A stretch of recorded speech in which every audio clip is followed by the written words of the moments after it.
Hello everyone, my name is Cameron, welcome back to the channel, and today, finally, like nearly 2 weeks after it happened, I'm doing WrestleMania Night 2 review. Now, the reason this took so long, give me one sec.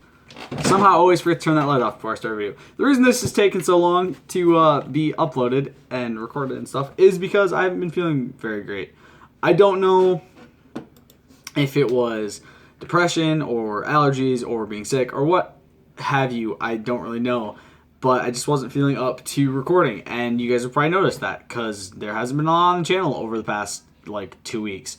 Hopefully that's going to change this week. I don't know for sure, but I'm hoping that I will be back in the swing of things recording wise this week. Now really quick, why is this hat on? Because I don't know, honestly. I have no problem showing my hair on the camera. So my hair is extremely long. So I'm probably going to be pushing on my face a lot. I can't get my hair cut right now because Michigan's still in lockdown. So, yeah.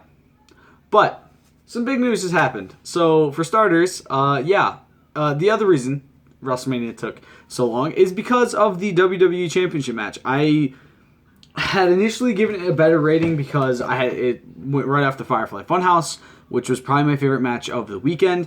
And I just personally wasn't sure what I wanted it to be. Initially, I gave it a high rating, and after some thought and review, I kind of decided that it didn't deserve that rating, changed it, and just kind of realized that, it was not a bad match. It had a decent finish, but the match itself wasn't great. So I changed the rating, and that was kind of one of those things. It took me a long time to kind of think of what my rating should be for that, because it was down to the quality of the match, the way the match finished, the way the match left me when it ended, and stuff like that, which is how I normally rate these matches. Is I look at how the match was structurally, I look at how it was technically, how it's put together with the matches and all that stuff, and with the moves and everything like that. Storytelling wise, I look at that a lot because storytelling is a huge part of wrestling, and I look at how the match, when I went away from the match, how it made me feel and how I enjoyed it, and if I enjoyed it or not. So yeah, that's a big part of the match ratings. Sometimes it mostly comes down to how the match plays out when the wrestling's going on, how the match looks. Kind of plays a huge factor into this. So there's some matches where people are like, there's no storytelling to that one though. How did that get such a high rating? Because the match itself was very good. I've had matches that have no storytelling but have very good in-ring quality, and I've had matches that have great storytelling but no real good in-ring aspect to them. So sometimes the reviews get skewed a bit because of that. It's difficult to rate stuff properly sometimes because of that.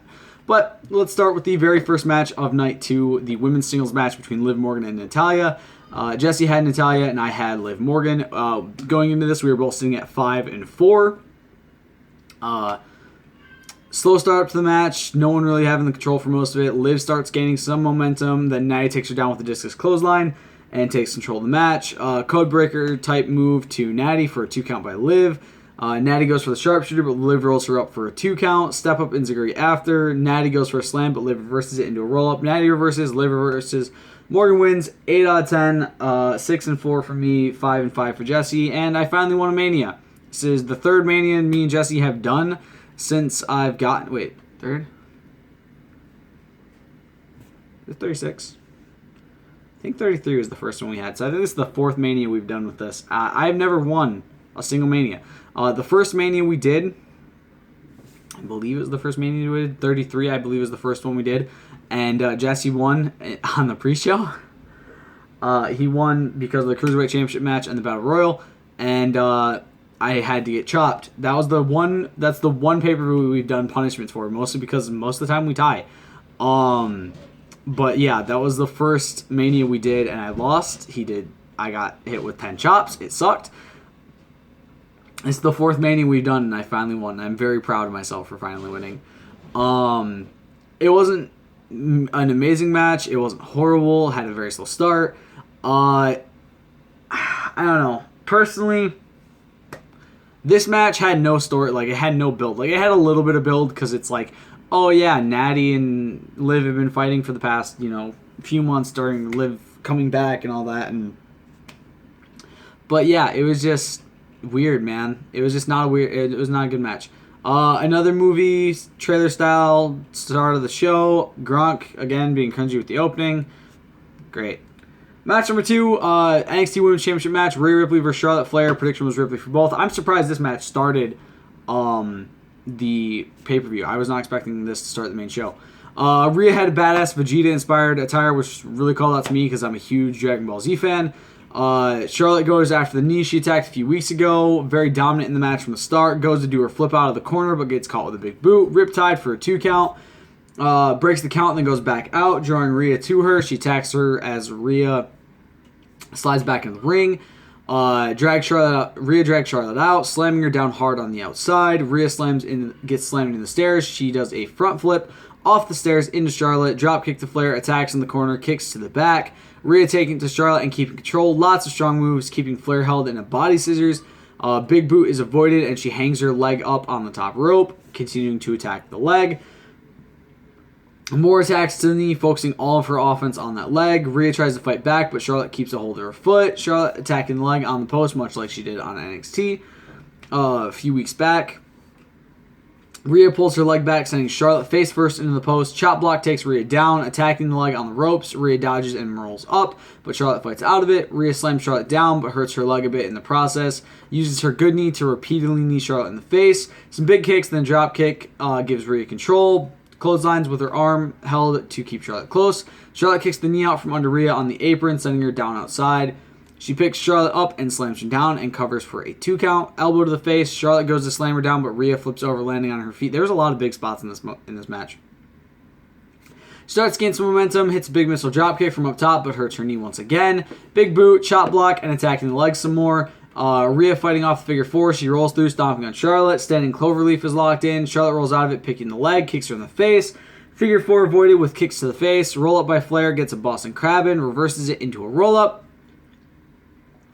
Flair counters to her own, back to Rhea pinning, then back to Flair pinning. Rhea fights her off after the 2 count. More attacks to the knee, a big boot to Flair. Rhea is still in control, sets Charlotte up top. Flair sends her down off the top rope. She maneuvers. Moonsault is reversed with a boot to the face. Spear for a 2 count. Figure 4 reversed into a roll up. Figure 4 is then locked in after. Rhea attacks her legs, tries to fight her back and fight her back and fight out of it. Figure 8 is locked in. Rhea tries to fight out. Flair wins 10 out of 10. 6 and 5 for me. 5 and 6 for Jesse. This match shocked the hell out of us. We did not expect that at all.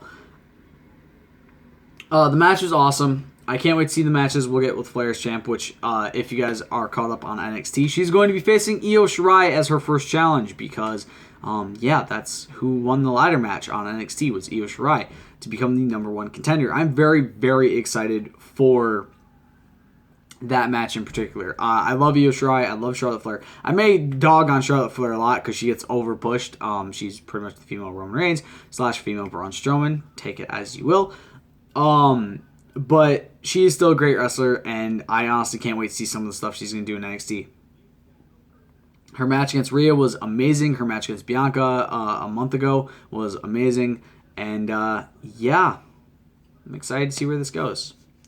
Match number 3, the match with no build, men's singles match, Aleister Black versus Bobby Lashley. Prediction was Black for both. Aleister's attire was fucking awesome. Like, damn. Slow start, Black trying to focus and make smart moves. Lashley sent over the top as Black ducks down. Moonsault miss, but lands on his feet. Overhead belly to belly. Lashley rams him into the barricade. Lashley to control. Boo. Black fights out of the stalling suplex, attacks his leg, goes up top and dives over him. Power slam by Lashley. Lana tries to get involved, but the ref looks over too early. Lashley goes for the spear, but is caught with a knee to the face. Moonsault gets Lashley outside, running crossbody to Black. Lana climbs the steps and stands on the apron. Lashley goes for the Dominator, but Lana yells at him to spear Black to go for the win. He goes for it, hit with the Black Mass. It was kind of an obvious one to see coming, but man, it was beautiful. Aleister Black wins 8 out of 10, 7 and 5 for me, 6 and 6 for Jesse. For a match that had no build, it was better in ring than I expected it to be. It was dumb. It was dumb. Like, it was kind of dumb, but they had bad circumstances. I understand that. Bad circumstances, I get. But, like, seriously, this match was just...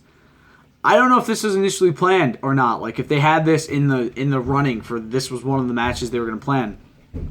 I remember seeing a rumored Lashley match a few months ago, but I don't remember this being the match.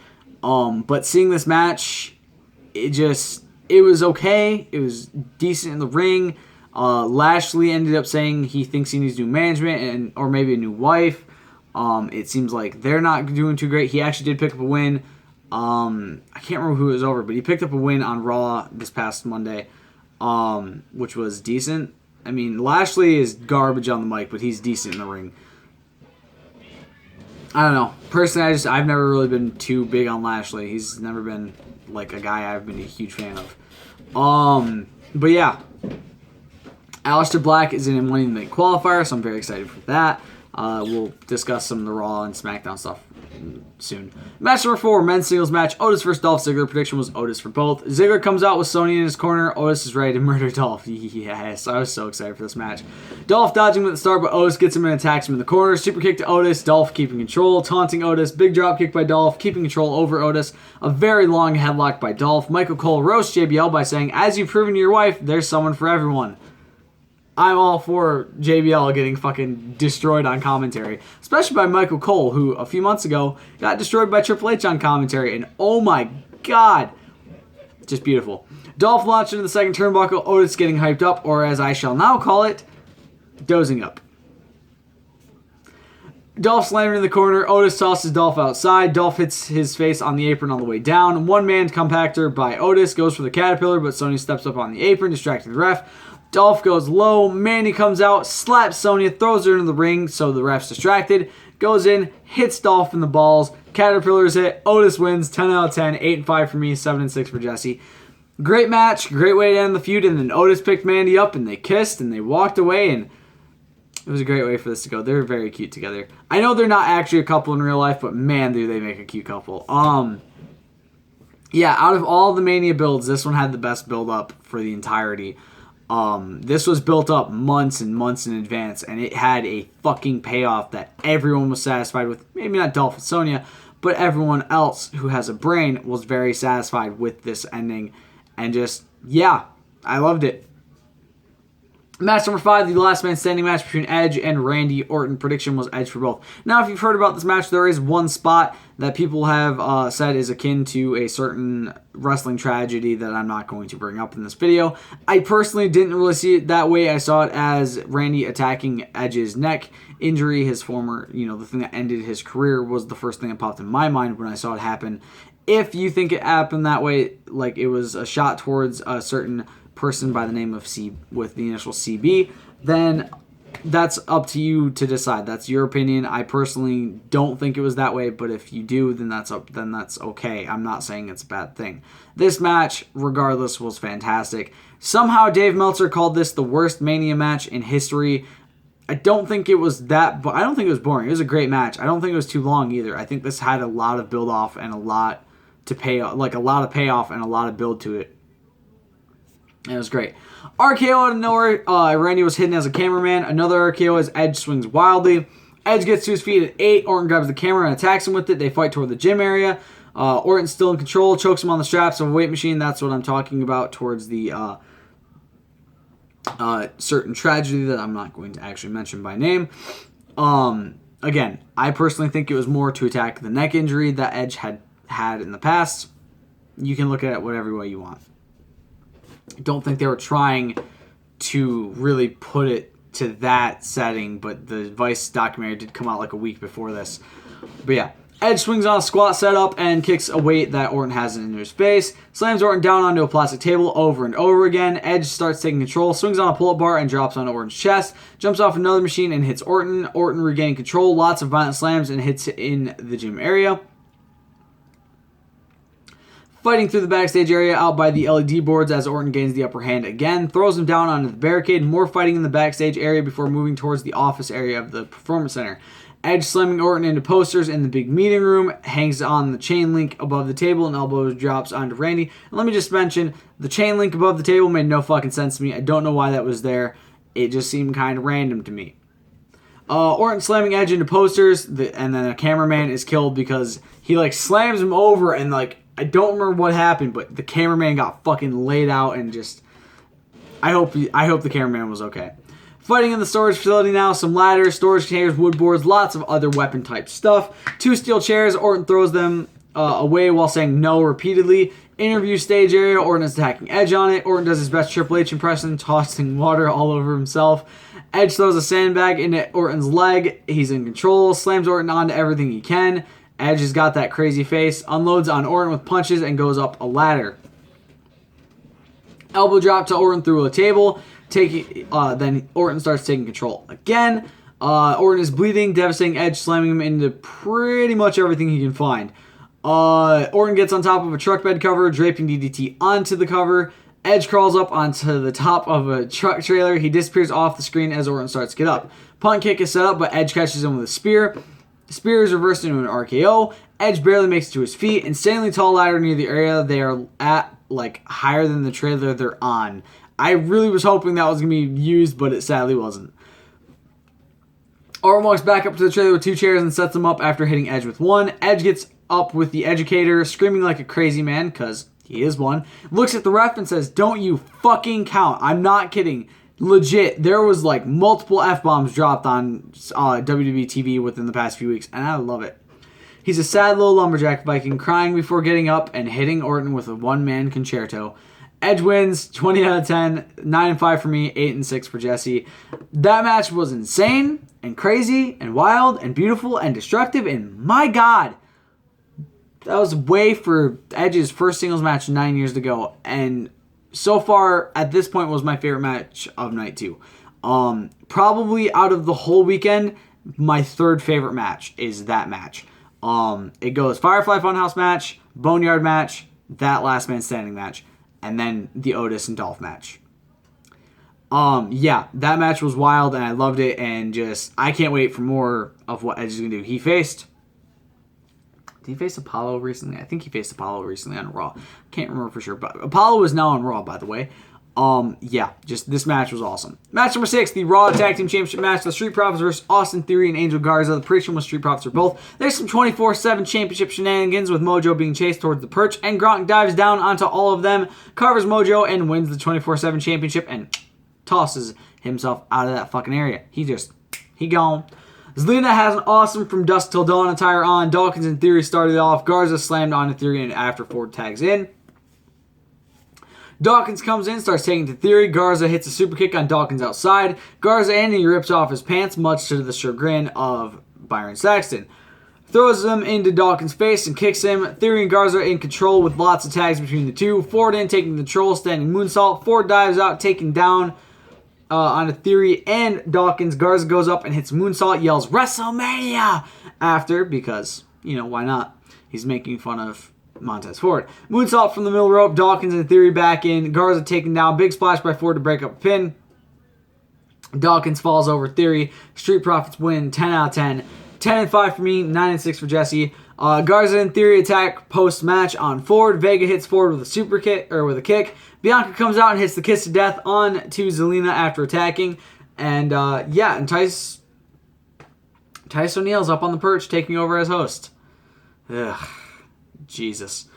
And yes, Bianca Belair is officially now on the Raw roster and is actually trying to light a fire up under the asses of Montez Ford and Angelo Dawkins, because they're going to need it, as the Viking Raiders seem to be their next tag team challengers, which, please, yes, give it to me. Match number 7, the SmackDown Women's Championship Fatal 5-Way Elimination Match. Bayley versus Sasha versus Naomi versus Tamina versus Lacey Evans. Prediction was Sasha Banks for both.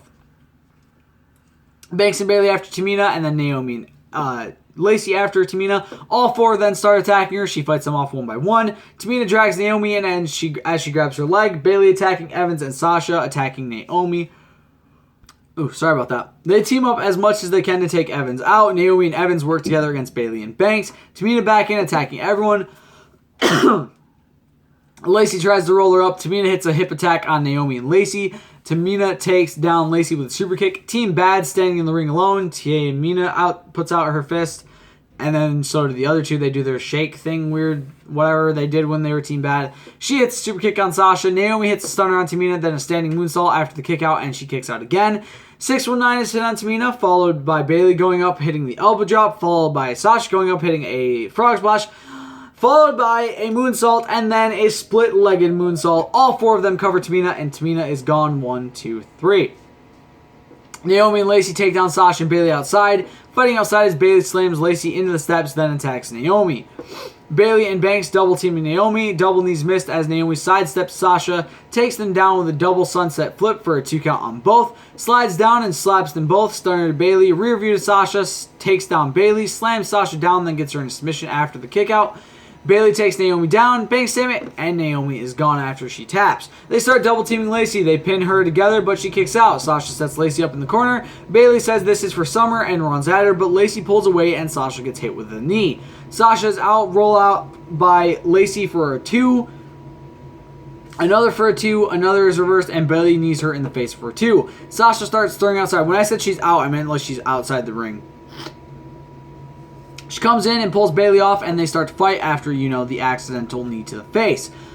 Bayley pushes Sasha away and then pushes Lacey away, and Sasha eats the women's right. Sasha is now eliminated from the match. Lacey starts taking control over Bayley, kick in the corner, throws Lacey into the post. She grabs at her shoulder. Bayley continues to attack it, uses the tag rope to lock Lacey up. She elbows and punches her over there.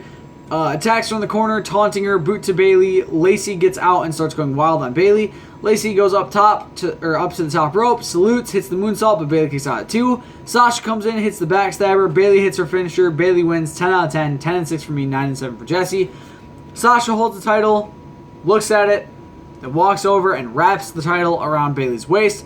Great match, and the seeds are now sown for Bayley versus Sasha. Now remember, we were supposed to get that here at WrestleMania, but due to the circumstances, because of the current situation in the world, sadly we didn't get that, and my god, the feud is coming and it's going to be insane. I can't wait. And yes, they did have a little bit more teaser of this last week on SmackDown. I have not watched this current week's SmackDown. I'm getting caught up on a lot of stuff right now, guys.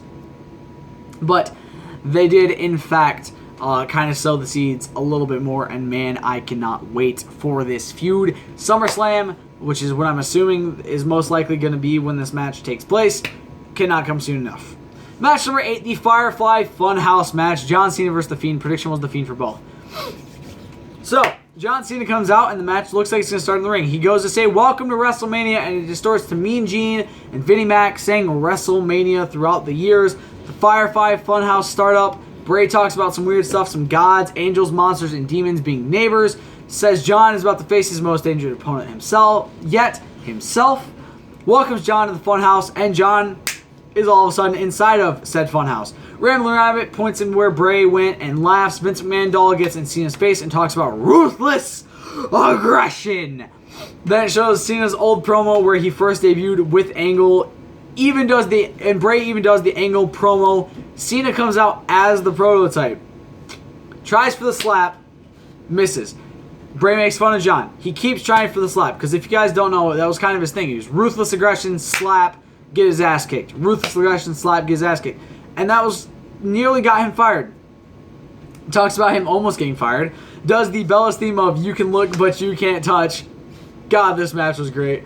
Keeps trying for the slap. Macho Mercy and Mr. McBossman are on commentary.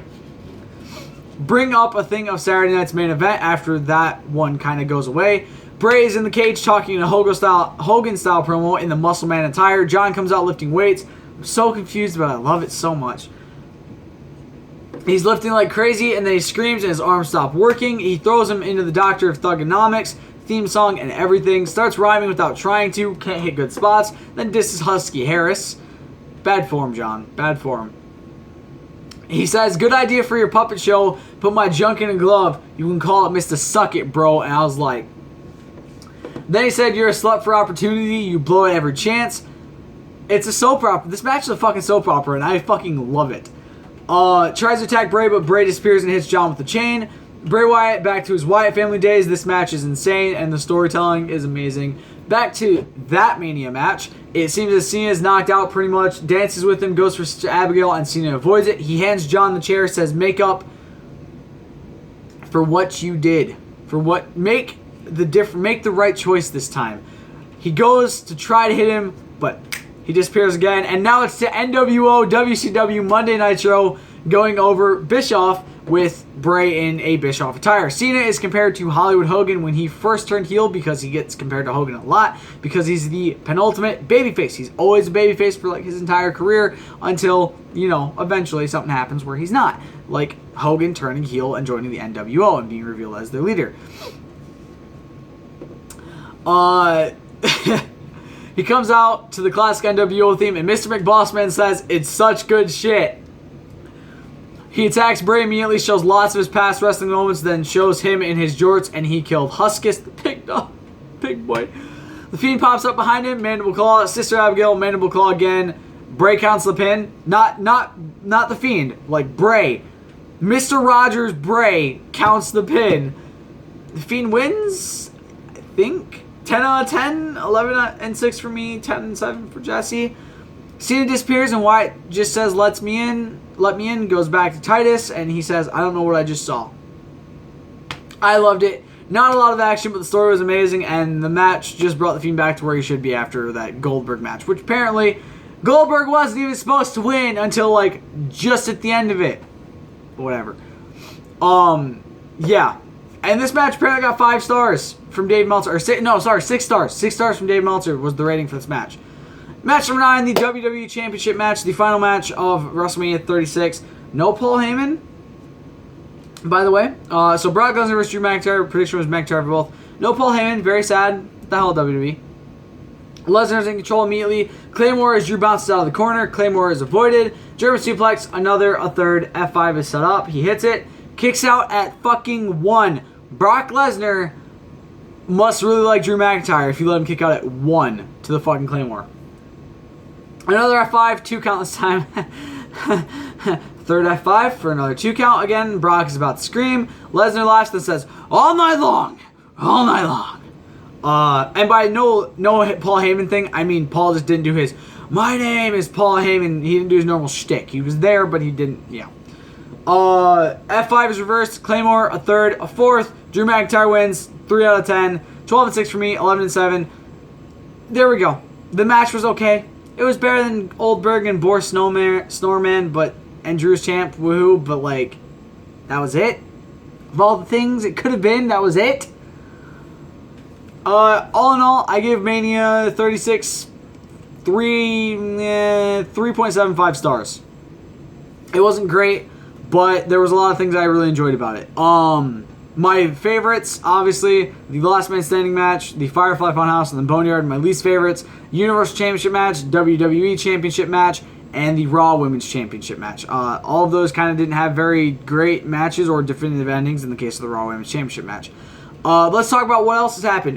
Immediately after, like 20 minutes after this, Drew McIntyre got challenged by the Big Show and retained his title immediately after winning his title. And it seems like it's setting up for Seth Rollins versus Drew McIntyre, as this most recent Raw had Seth attack Drew after Drew had a match against Andrade.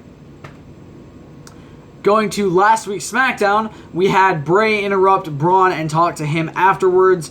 And yeah, it seems like it's setting up for Bray versus Braun, or the Fiend versus Braun, as the next WWE Championship feud, which hopefully means Bray will be getting his title back, as he fucking so rightfully deserves. Or Roman's going to beat Braun, and then the Fiend's going to take it from Roman. Either way. That's all I really remember for most of these matches. I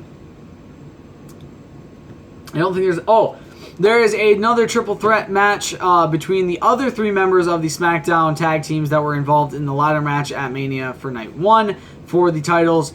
So that being The Miz, Jimmy, one of the Usos, and Big E.